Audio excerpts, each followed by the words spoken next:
You know, the thing with me with this Arthur Smith situation as far as Cordarrelle Patterson is concerned, if you guys have not seen it already, Cordarrelle Patterson is not happy with his touches, and rightfully so.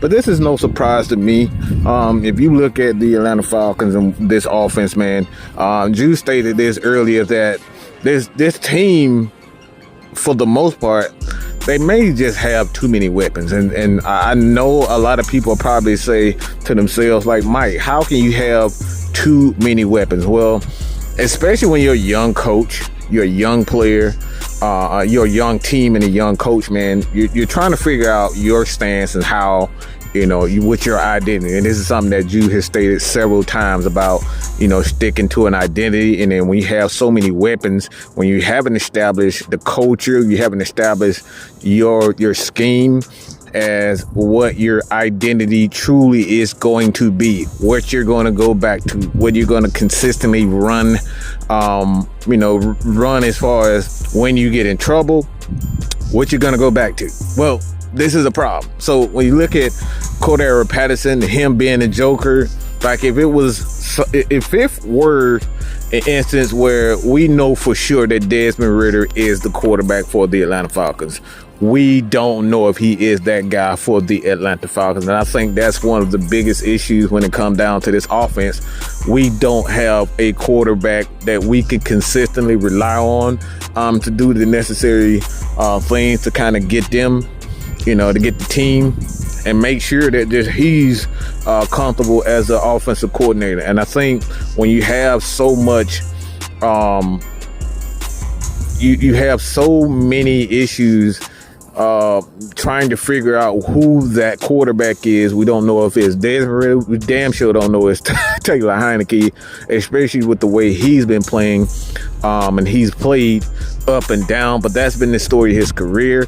I don't think anybody would say that Taylor Heinicke was the answer for the Falcons, but after going 10-29 and just looking like an absolute crap, like he looked like absolute crap, right? So my thing is what the Atlanta Falcons fans think about Cordarrelle Patterson. And then, like I said, in my position, in my opinion, I think this is one of those things where Arthur Smith, I know that Cordarrelle Patterson has been a model citizen for this Atlanta Falcons team. He's been a model citizen in regards to this organization, the fan base. He's just a cool guy. You root for guys like Cordarrelle Patterson, but when you have a team, and you have an organization, and you have a staff where they're trying to figure out how to get the ball to Kyle Pitts. You're trying to figure out how to get the ball to Drake London. You're trying to get the ball to Tyler Algier and Bijan Robinson.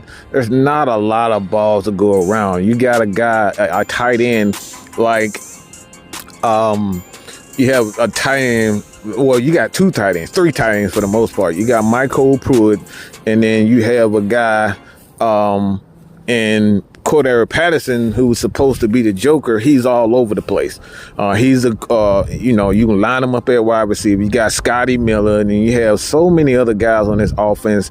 It's just so much going on. And I think Van Jefferson is another guy that come to mind. But the Falcons just have so much on offense. And I think at the end of the day, yes, Arthur Smith does, in fact, have a problem at hand, and he doesn't know who's going to be the center of this offense. I think he wants, and the organization wants, Bijan Robinson to be the center of the offense. I get it. He's a running back. He's one of those electrifying guys. He's just so fun to watch.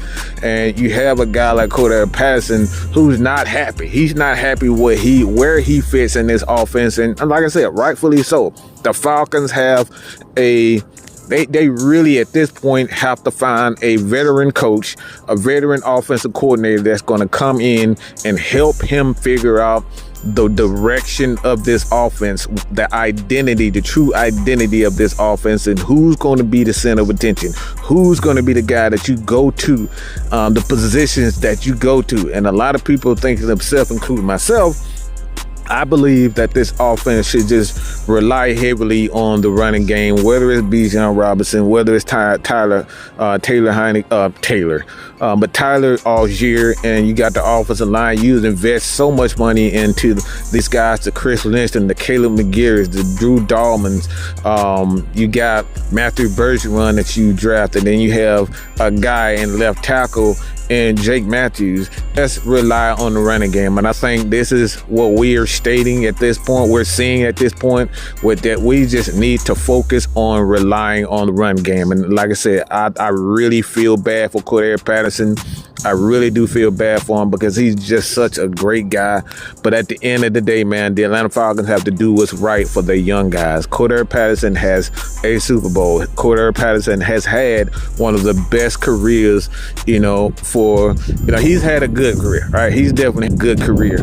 He's a borderline Hall of Famer, depending on if he goes in as a special teams guy. He's just that type of dude. So Cordarrelle Patterson, man, I understand his frustration. This has been a frustrating year for the Atlanta Falcons offense. We thought they would be a lot more explosive. They haven't been explosive. The play calling has been questionable at times. The direction of the offense have been questionable at times. You look at the offensive coordinator, whether it's Dave Ragone, the offense, or Arthur Smith. These guys have been questionable. It's just been a frustrating year. Now, do I think that Cordarrelle Patterson will be here for the Atlanta Falcons next year? I do not think so. I think this is done. I think the Atlanta Falcons have to make some massive changes. I think someone gets traded. In my opinion, and again, this is just my opinion, I have not seen enough growth from Kyle Pitts to say that I believe in him. I don't believe in Kyle Pitts. I don't believe that he wants it. I could be wrong. Maybe it's an issue where it's just a bad quarterback. It could very well be the case. But when I see a guy, in my opinion, I'm just going to say, I think Kyle Pitts has regressed as a player. I don't think he wants it. I don't think he wants to be great. I think he has all the tools to be a great I think he has all the tools to be a great tight end and a great player. But I just don't see the passion in him. And that's where, for me, it stops. I got to trade him. I got to make sure that Bijan Robinson, Tyler Algier, Drake London bring in another tight end to come in and fill that void. Jonnu Smith, I don't think he'll be here next year. He could be another guy that be gone. But at the end of the day, man, I think what the Falcons have to do at this particular moment, just Cordarrelle Patterson is gone. I think he's gone. Maybe he doesn't retire. But at this point in time, I don't think Cordarrelle Patterson will be an Atlanta Falcon next year. Let me know what you guys think about this. This has been another episode of Unleashed with your boy, Mad Mike. Let me know what you guys think about this. I'm out, baby. Peace.